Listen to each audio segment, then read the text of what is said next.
Hello, welcome to my review for Red Sparrow, the spy thriller starring Jennifer Lawrence and directed by Francis Lawrence, who I believe did the majority of the Hunger Games series, which I really thought were great films, actually. Particularly Catching Fire, but I think he did that one. Anyway, this film, the trailers came out and it looked very kind of, sexy and kind of maybe violent and, the espionage intrigue to it and things like that. And then it came out and the reviews were kind of, not sure about that. Jennifer Lawrence's accent is a bit weird and all that kind of stuff. So I didn't have an immediate urge to go and see it. But I thought, let's just have my own opinion. So I went to see it. I was intrigued, and I do like kind of spy films. And what I found was something so dark and disturbing and graphic and really, really good. I was really surprised by this because it's a long film as well. It feels like an epic in a way. It felt like a 3-hour film, which may be a bad thing or a good thing, I don't know. I think it's about 2 hours 20 minutes, so without credits maybe 2 hours 10, 2 hours 15. And it follows Dominique, this Russian ballet dancer whose leg gets broken, and her uncle, who works in a very high place in the Russian state. He kind of gives her this opportunity.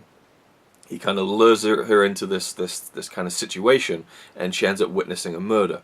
And now she basically has the choice to either be killed because she's witnessed this thing, or to enter a program, the Sparrows, where she'll be trained to become a spy. But not just any spy, a sexually oriented spy, a spy that will use their sexuality to, get to certain people and get information and things like that.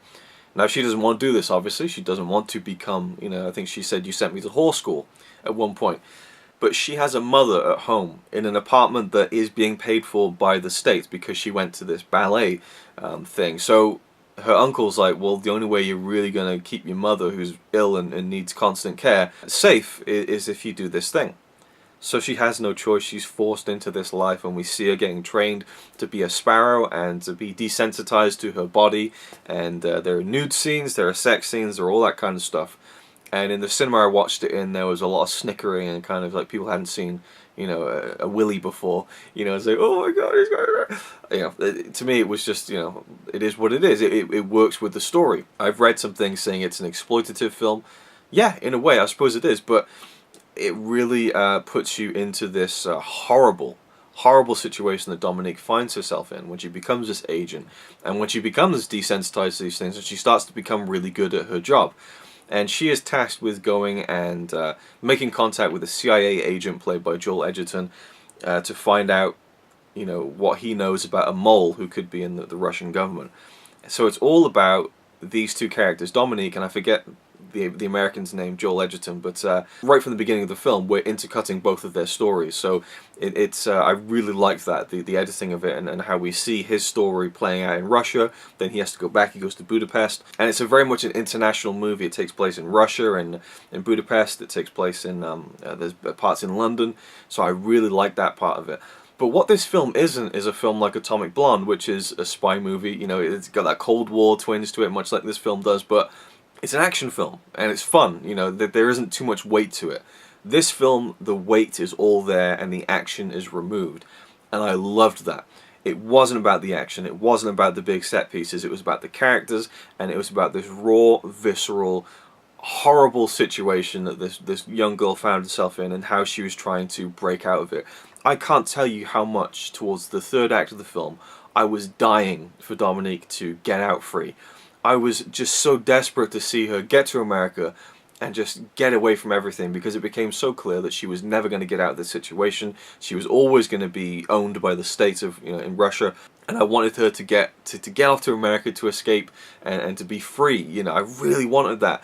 But it wasn't as simple as that, because they still had her mother, and so I really loved all the different things pulling her in different directions, and the idea of, is this Joel character, the CIA agent, is he really got her best interests at heart? They form somewhat of a relationship, but is he playing her? Is she playing him? The lines get blurred. Towards the end, there is this torture sequence that is one of the most tense things I've seen. I was almost pulling my thumb off. I was just kind of like, I had my hands like that, kind of crossed in front of me on my legs, and I was just kind of like slowly just like twisting my thumbs like, oh my god, and I could hear people kind of going, oh, you know, because the tension that was building in this scene was unbelievable. It's raw, it's brutal, it's violent. I heard they cut a scene from the UK release of the film for violence, which is interesting to me. I'd be intrigued to see what it was, but at the same time I felt like it was just enough. You know, it really draws you in. I thought Jennifer Lawrence's performance was fantastic, but I do feel like the accents really harm the film. Well, not really harm the film, but they harm it quite a bit. Jennifer Lawrence, obviously, American. You know, Joel Edgerton, Australian, playing American, but he can do an American accent pretty good. But then you have like the British actors like Charlotte Rampling, who plays the matron of the Sparrow Academy, and you know she's doing the Russian, and then it ends up being British. You know, like it just it's spotty, really spotty. And then you have Jeremy Irons playing a Russian, government agent, and again, when there's R's in the words like Russian, and then it's back to British. You know, it's like, ugh. It really didn't work at times, and it really just took me out of the film. Some of those scenes I kind of disconnected with because I'm just thinking about the fact that, oh, that accent isn't working. Then you get pulled out of it, and I don't know what the answer is, because if you do this film with Russian actors, then you don't get the money to make the film the way that you can make it. You know, it doesn't have the star power. You can't raise the money for funding. It just is what it is. But, you can't train all of the... I mean, it would be easier... far easier for all the actors to do a Russian accent than to learn Russian, right?